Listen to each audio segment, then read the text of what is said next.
बिस्मिल्लाहिर्रहमानिर्रहीम। सवाल ये है, कौम आद कौन थी?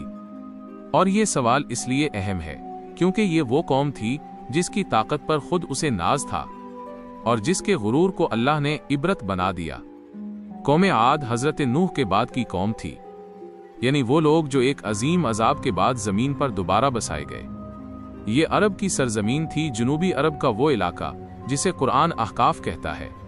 रेत के लंबे लंबे टीले, खुला मैदान और दूर तक फैली हुई जमीन, यही वो जगह है जिसे आज हम रुबुल खाली कहते हैं। अब सवाल उठता है, क्या कौम आद वाकई बहुत ताकतवर थी? कुरान उसका जवाब खुद देता है। अल्लाह फरमाता है कि हमने उन्हें जिस्मानी ताकत में दूसरी कौमों पर बरतरी दी। ये लोग मजबूत जिस्म रखते थे, जंग में बेमिसाल थे, इमारतें बहुत ऊंची बनाते थे। इसीलिए कुरान कहता है, क्या तुमने नहीं देखा तुम्हारे रब ने क्या क्या ऊंचे सुतूनों वाले इरम के साथ? ये ऊंचे सुतून सिर्फ इमारतों की बात नहीं, ये ताकत, तहजीब और गुरूर की अलामत थे। अगला सवाल आता है, कौम आद का सबसे बड़ा मसला क्या था?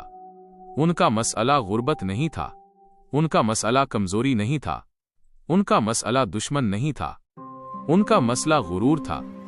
वो कहा करते थे, हमसे ज्यादा ताकतवर कौन है? ये एक जुमला नहीं था, ये अल्लाह को चैलेंज था। इसीलिए अल्लाह ने उनकी इस्लाह के लिए एक नबी भेजा। ये सवाल भी बहुत आता है, कौम आद के नबी कौन थे? अल्लाह ने उनकी तरफ हजरत हूद को भेजा। हजरत हूद कोई फरिश्ता नहीं थे, वो उन्हीं में से एक इंसान थे।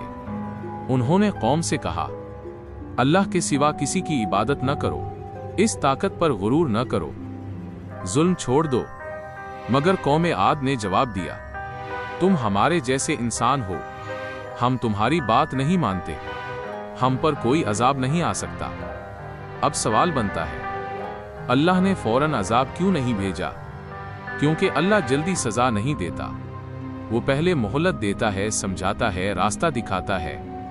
कौम आद के साथ भी यही हुआ। खुश्क साली आई, बारिश रुक गई, खेत जलने लगे। उन्होंने समझा ये बस मौसम है। फिर उन्होंने आसमान की तरफ देखा और कहा, बादल आ रहे हैं, अब बारिश होगी। लेकिन कुरान कहता है ये बारिश नहीं थी, ये वो अजाब था जो खामोशी से उनकी तरफ बढ़ रहा था। अगला सवाल, कौम आद पर कौन सा अजाब आया? अल्लाह ने उन पर एक ऐसी आंधी भेजी जो आम हुआ नहीं थी, सर्द, तेज और मुसलसल, 7 रातें 8 दिन।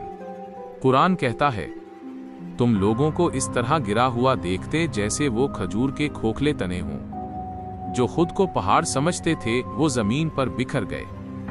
यहां एक अहम सवाल आता है, क्या कौम आद मुकम्मल तौर पर खत्म हो गई?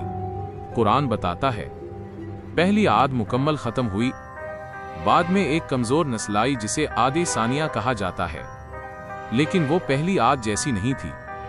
और अब आखिरी सवाल, कौम आद का जिक्र हमें क्यों सुनाया गया?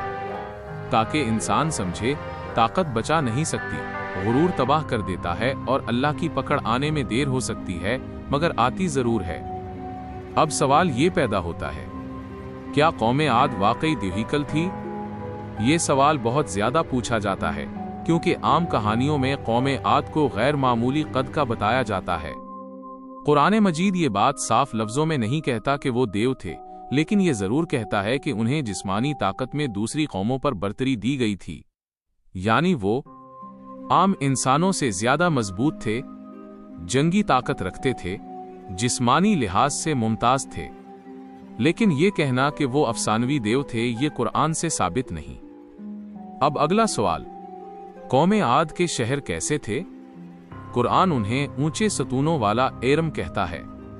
ये कोई आम बस्तियां नहीं थीं, ये बड़े, मजबूत और शानो शौकत वाले शहर थे। वो पहाड़ों को नहीं तराशते थे जैसे कौम समूद, बल्कि मैदानों में अजीमुश्शान इमारतें खड़ी करते थे। ऊंचे सतून उनके गुरूर की अलामत थे। वो समझते थे कि हमारी तहजीब कभी खत्म नहीं हो सकती। अब एक और अहम सवाल, कौम आद का मजहब क्या था?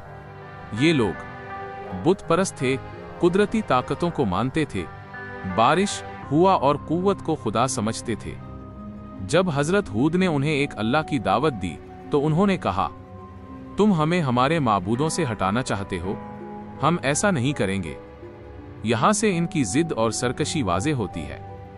अब सवाल आता है, कौमे आद पर अजाब आने से पहले क्या निशानियां थीं? ये बड़ा सबक है। नसब नहीं, ताकत नहीं, सिर्फ ईमान बचाता है। अब मशहूर सवाल, कौमे आद और कौमे समूद में फर्क क्या है? कौमे आद, हजरत हूद की कौम, रेतले मैदान, ऊंची इमारतें। कौमे समूद, हजरत साले की कौम, पहाड़ तराशे, बाद में आई।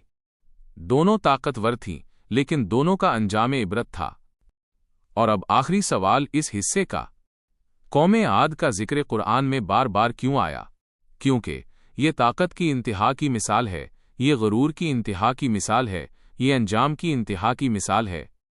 अल्लाह हमें ये बताना चाहता है, अगर आद जैसी कौम अल्लाह के सामने न ठहर सकी तो कोई भी नहीं ठहर सकता।